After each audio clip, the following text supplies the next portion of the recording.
Hello বন্ধুরা, দেখো আমি যাচ্ছি এখন আমার মাসি শাশুড়ি বাড়ি। কেন ওখানে পুজো আছে, তাই জন্য যাওয়াটা হঠাৎ করে প্ল্যান হলো। মানে হঠাৎ করে আমাকে মাসি ডেকে বললো যে আজকে আমার বাড়িতে পুজো আছে, চলে আসো তোমরা।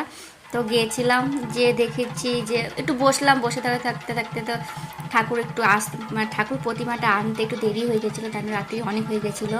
তো এখন এই যে দেখো মাসি শাশুড়ি শাশুড়ি বরণ করছে, মানে দিদা বরণ করছে। তো দিদা বরণ করতে করতে বসেছিলাম, তো মিটি সামনে বসেছিল। তো বরণ টরণ হয়ে গেল, দিয়ে এখন মিঠি এখন শঙ্খ বাজানো প্র্যাকটিস করছে। তো তোমরা দেখতে পারবে শঙ্খটা কি করে বাজাচ্ছে, ঠিক আছে। মানে বাজাতে পারে না, বাজাতে বাজাতে গলার রক মানে জ্যান্ত হয়ে গেছিলো না কি বলে, এমন হয়ে গেছিলো।